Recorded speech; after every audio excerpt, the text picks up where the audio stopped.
Good evening YouTube, my name's Sean Connors and this is Outsiders and welcome back to my channel. And this is the first video for May the 4th. I'm probably going to put it on maybe an hour before, or let me just double check actually, half an hour or so before it is actually May the 4th, but it will be the first one. And this is going to be a series of videos that is going to be linked. They're all relevant, and as you watch them and see them through to the conclusion, and it will take time, and this isn't going to be done in one day by any stretch, this will take several weeks probably.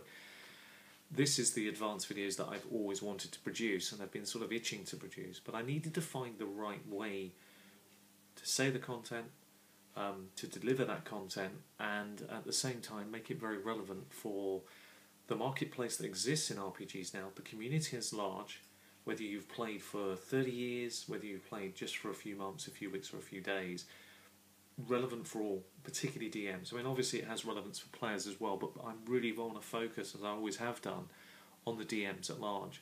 So let's really kick it off. Now this video is called the Designer's Truth. Now, as you may know, I'm a games designer. I've been involved in a number of things. Without going too far down that road, there's a truth when you're a games designer, and it's a really horrible, nasty truth, and it's something we do not like to talk about, and that's why it's so relevant to start with it. Recently, when I've run this seminar, I always start with this point, and I think it's really relevant. So I'll try and, without being about the bush, because I'm really excited about it, I have to tell you what the truth is.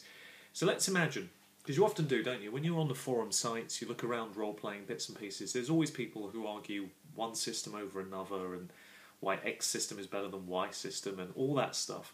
And throughout the course of these videos, what you're going to find out is actually some real truth to that, and the relevance of why certain systems, as GMs, we probably gravitate towards, as well as our players, and the relevance of understanding all of this and what it really means when you GM and what it can do for you. So the truth, the real truth of a games designer, let's hit the nail on the head straight away then. Well, the first thing is, let's imagine that I've actually created, and universally everybody's agreed, yourselves included, that I created the best system that everybody's ever seen. Everybody universally loves it, and very little negative feedback. Everybody's wonderfully happy. And if we imagine that the goal here is to try and achieve 100%, that's the goal. How much is that system worth? Even though it's universally agreed it's the greatest system since sliced bread, would you believe it's only worth 30% of the prize? That's the universal, horrible games designer truth when you come to RPGs, because the other 70% comes from yourself and the players around that table. And it's your understanding of them and yourself that makes it all work, and not the system. Let that sink in for a minute and think about something here, which is true, and we all know this, that a great GM can make any system work. Probably because what they'll do is they'll take bits out of it that just ain't going to work for their audience.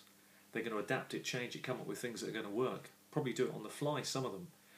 But this is the truth behind it. So you can't, as a GM, blame the system.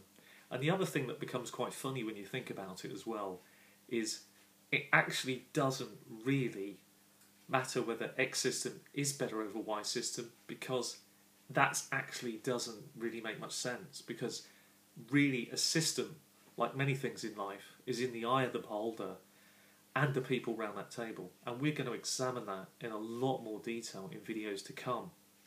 So I'm going to leave you thinking about this very first step, but I must also remember one key thing, and it's something that will always escape my mind, and it's rule one, and the only rule, and the overarching rule of this is, when you watch all these videos, one rule exists.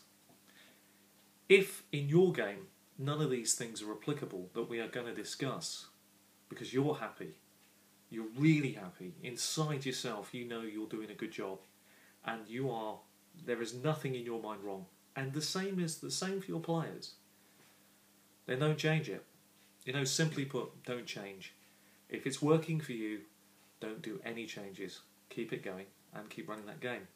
But I think what you'll find is that as you change groups, as you develop and find other people come into your group, the dynamics change. And we're going to look at this in a lot more detail.